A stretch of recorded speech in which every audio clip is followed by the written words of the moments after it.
Hi guys, it's Marco Skrebsky, just giving you an update of yesterday, Monday the 27th. I was in a dystonia attack and I had to be taken to hospital by ambulance. Ambulance driver, ambulance crew was golden yet again. Handed me over to City, which I'm not supposed to be taken to. I'm supposed to be taken to QE. For some reason, they took me to City, knowing that City has abused me 6 to 7 times and beaten me up about 6 to 7 times as well. But I informed when they handed me over, I actually had the foresight of recording. They wanted me to go onto a bed. I had a little bit of gas and air off the ambulance drivers, which were golden. The nurse got a bit temperamental, called security officers, which provoked me into an argument with the security officers, which I might add, most of the security officers which surrounded me yesterday were the same security officers which beat me up, which are on the other videos, especially a young black gentleman, which I recognise straight away. But yeah, I went onto the bed. I informed the nurse that I've had dealings with this hospital and been beating me up and everything like that. She informed me she was going to confiscate my phone, which I'm not a child. I'm a 51-year-old man. I'm not a primary school child. A teacher can confiscate, but certainly not a nurse. Not people's private property like that. But anyway, we're digressing. I actually it did kick off a bit, like not too much. They didn't physically assault me, but they did try to provoke me into an argument, which I managed to calm myself down. But the point is, I was in that hospital bay for over 7 to 10 hours without any form of pain relief. Now, if you imagine having the worst cramp you've ever had, times that by 1,000, you're not even close to a person in dystonia, right? At the pain I was in. Full-blown dystonia is the worst pain that anybody could actually ever have. It's neurological. But they don't realise, because they've never been in there, and they think they're the professionals. They're not the professionals. I'm the professional in dystonia. There's only one other person which is a professional in dystonia, and that is Professor Sternham from the QE, which is my neurological professor. And he's clearly done an action plan for any time I go into the A&E, for them to immediately give me a drug to relax my muscles. Now, it doesn't take a doctor to see me to sign this drug off. It takes a doctor to look at my action plan and to sign the drug, give it him. Now, because they're wasting time like this, they've done two things. One, they're wasting money from the NHS for me being in that bed. And two, they're clearly abusing my well-being for keeping me in pain and not allowing me to move for over 6 to 10 hours. Right, I had to literally do it myself, not having a nurse to immobilise my limbs, to help me mobilise my limbs. Right, I had to do it myself without the pain, muscle relaxant, In the end, no muscle relaxant was given me. The doctor came and I explained to the doctor this is unacceptable. He was ever so apologetic, but this is not acceptable, right? He was a young junior doctor. I explained to him, not his fault. The system's broken where rare conditions are concerned, and they keep on abusing me under the No Tolerance Act. And they keep on provoking me into arguments which can even make my dystonia worse. So they're abusing me in that way, mentally and physically, right? As well as beating me up, which I've got videos of them beating me up and dragging me off beds and dragging me onto wheelchairs, which that black officer actually was one holding my right dystonia arm, trying to drag me onto the actual wheelchair. If you want to view that video, I have to do this. The nurses and staff think it's illegal to video them. It's not illegal to video them. It's not illegal to video staff or security officers, right? It's illegal to actually film patients. Right, so if you want to whistleblow on the NHS for abusing you, yes, please go ahead and do so, but please be mindful that do not video other patients, because under the Data Protection Act, they have rights as well, right? And people just don't like being videoed, especially when they're ill, right?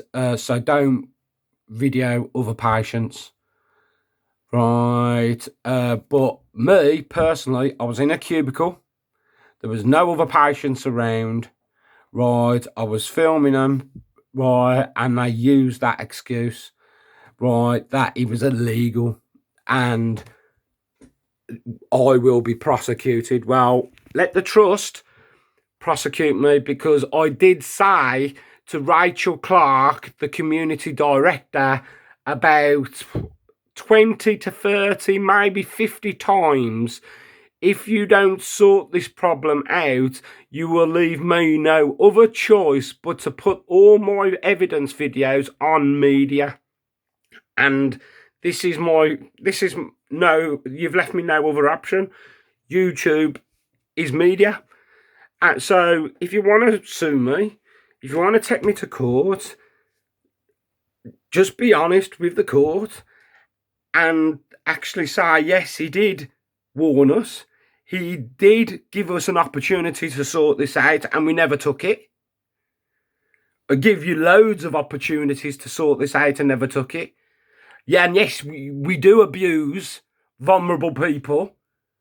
We don't just abuse alcoholics or drug users which abuse you, which abuse the NHS, because I was witness on the 27th where there was an alcoholic which took the side room up, which should have been allocated to me because of my photosensitive eyes, but they threw me into a cubicle which they couldn't turn the light off, so it caused me more harm than good, right? But they allocated it to a bloke which kicked off, which was clearly drunk.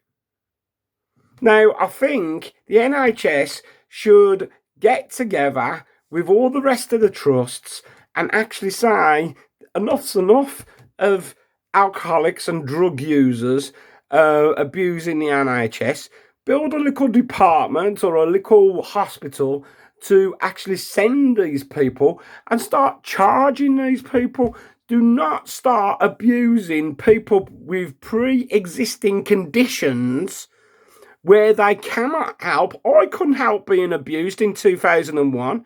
I can't help having dystonia. I can't help having spasms down the right side of my body. I can't help having major headaches and migraines. Right? It's a pre-existing condition which you've left me alone through the pandemic. all my consultants and everybody is phoning me up, and I'm a person that needs to be seen. And my dystonia has got worse through the pandemic, and I've told you this. It's got worse because I fell down the stairs and dislocated my knee, and there's something wrong with my left side now. But no, the NHS don't want to know unless it is a part of the pandemic. But we have, in this country, we have preconditioned people, people with conditions like dystonia, like epilepsy, like people with cancer. Don't they care? Haven't you got empathy for them? It seems not. When they go into the A&E, like screaming in pain, like they get treated worse than people which are alcoholics, off the street, drug users, which are doing it to themselves. Right? That's not fair. That's not fair, putting them before us. I'm sorry, I might be hard. You might think that's harsh, but they do it to themselves. They're alcoholics to themselves. They're shooting up because they want the high. Like, we can't help it. Well, I've had my moan, I've had my groan. The 27th was just the usual stuff. You can watch the videos like that. The nurse was a bit temperamental. It didn't come down to any physical, touch wood. It didn't come down to any physical this time. But I was being provoked into an argument by security. And that's what they wanted me to kick off again. But I had the mindset, thank God, to calm down and not kick off and talk to them instead of, yes, I do scream and shout. Yes, I think I have the right, if I'm being abused, to stand up for my human rights. Yes, I think I have the right to say you don't even offer water to human beings. And then the next 10 minutes, there's a nurse there with a glass of water. I shouldn't ask. I was on gas and air for an hour. Gas and air dries your throat out. Don't they know that, being so-called professionals?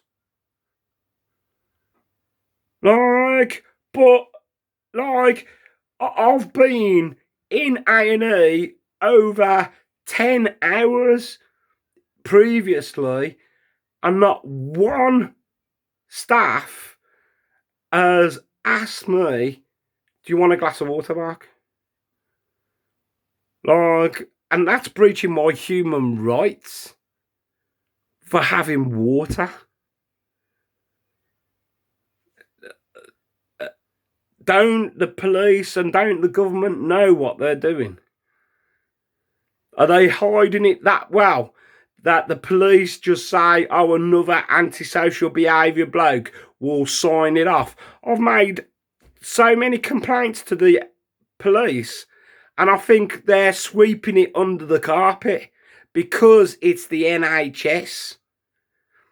But I'm continuing as a neighbourhood watch coordinator to continue with my complaints where the police are concerned.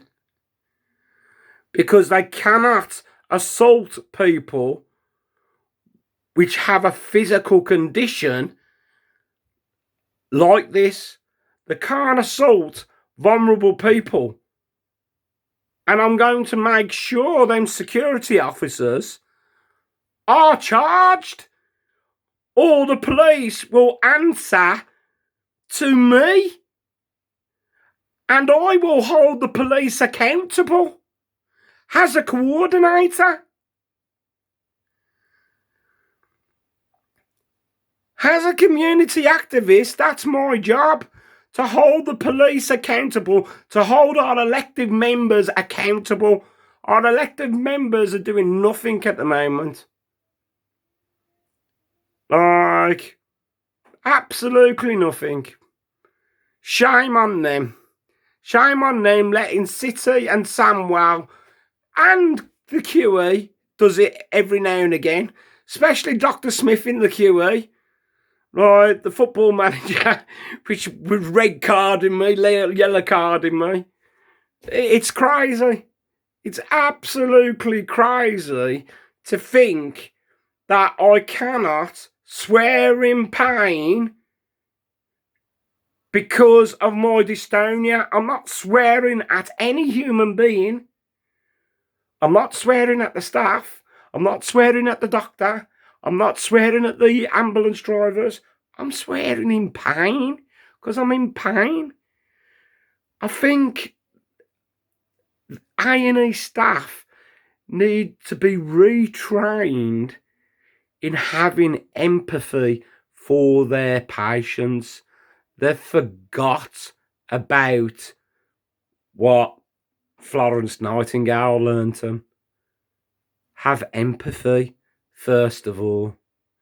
Empathy for your patients and your code of honour to do no harm is the most important thing in the health practice. They take an oath, do no harm. They're doing me harm, and they're doing a lot of other vulnerable people harm instead of good.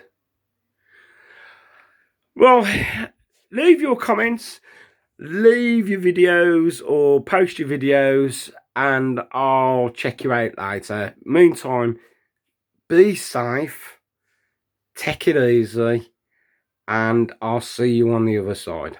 Bye now. Bye.